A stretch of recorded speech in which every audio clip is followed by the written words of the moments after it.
Muy buenas tardes amigos de su página Visión Tacambro. Qué gusto me da que me acompañe en el comentario de esta tarde en esta ocasión. Hoy precisamente miércoles 5 de febrero del año 2025, fecha conmemorativa en el que, bueno, pues damos pie precisamente al comentario en esta ocasión. Como siempre, su servidor, el licenciado Sebastián Pastrana Ferreira, le agradece el favor, su atención, su preferencia y acompañamiento.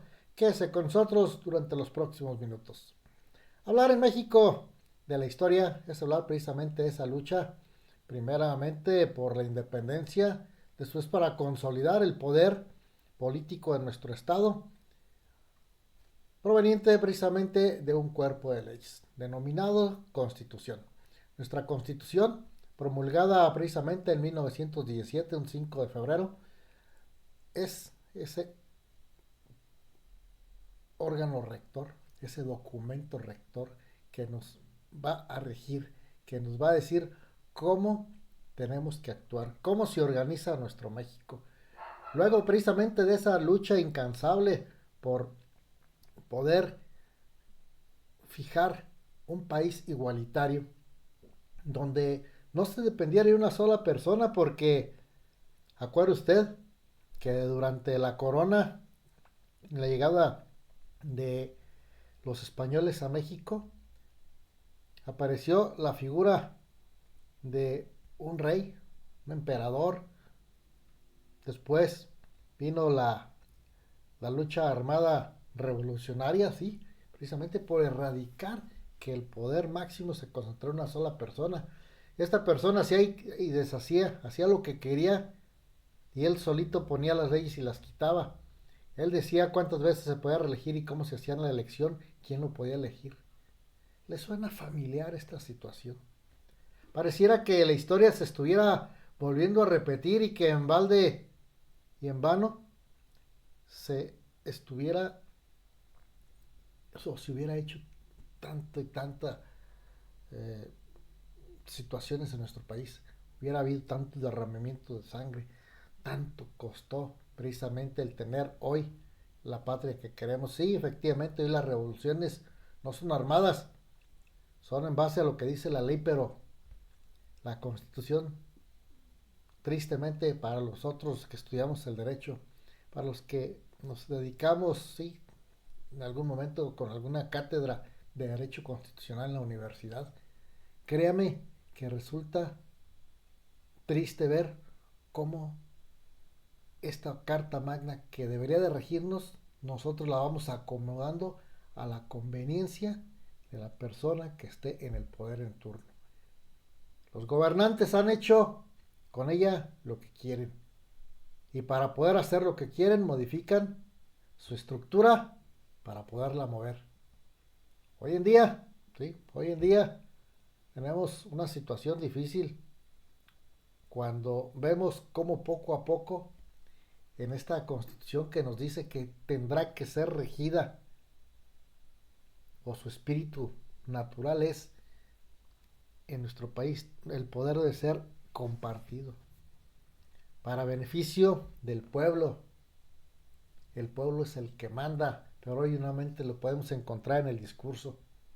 Poder ejecutivo, legislativo y judicial, todos por igual, pero hoy, tristemente, sumisos ante un poder ejecutivo que tristemente también está sumiso, pareciera, ante grupos de facto que, con solo mencionarlos, pues las cosas a quien lo haga le podría ir mal. Se está sucumbiendo la república para unos cuantos, como en el pasado, a 108 años de esa promulgación, pareciera que vamos como los cangrejos para atrás. Esta constitución fue producto eventual del triunfo del ala carrancista sobre los convencionistas liderados por Francisco Villa. Es decir, volvemos a encontrar, sí, esa situación que siempre ha privado los dos Méxicos, los dos grupos, el grupo de poder, unos contra otros.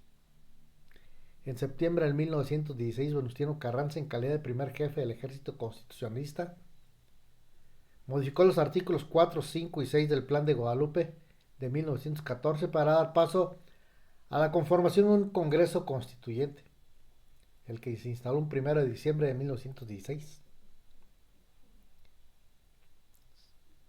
Se pretendía solo reformar el texto que hasta ese momento estaba vigente, como lo era la Constitución de 1857.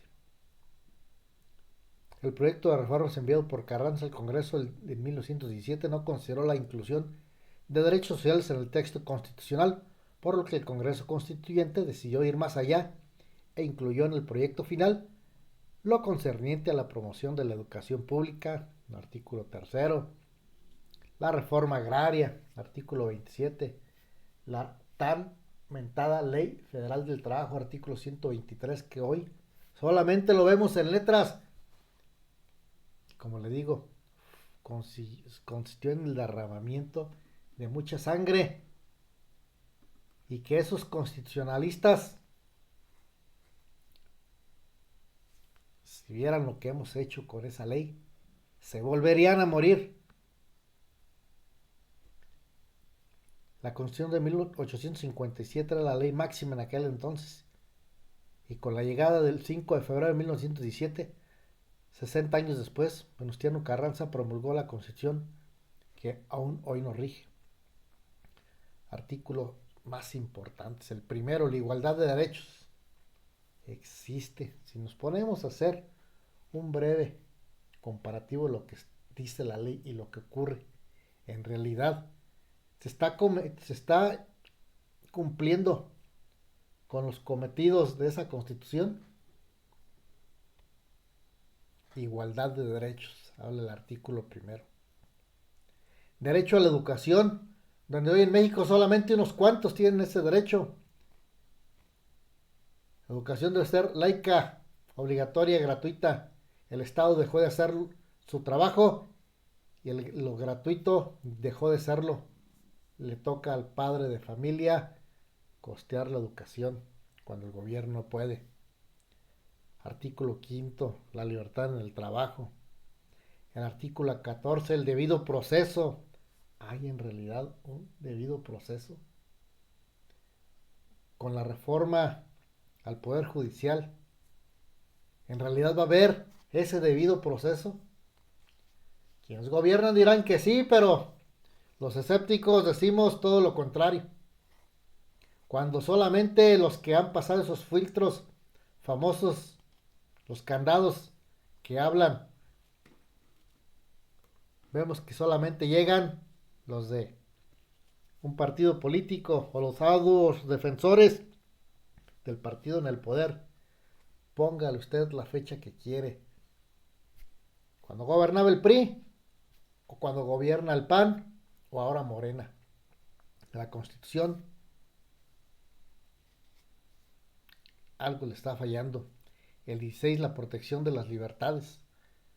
El 31, la obligación de los mexicanos. 35, los derechos políticos, por solo mencionarle algunos.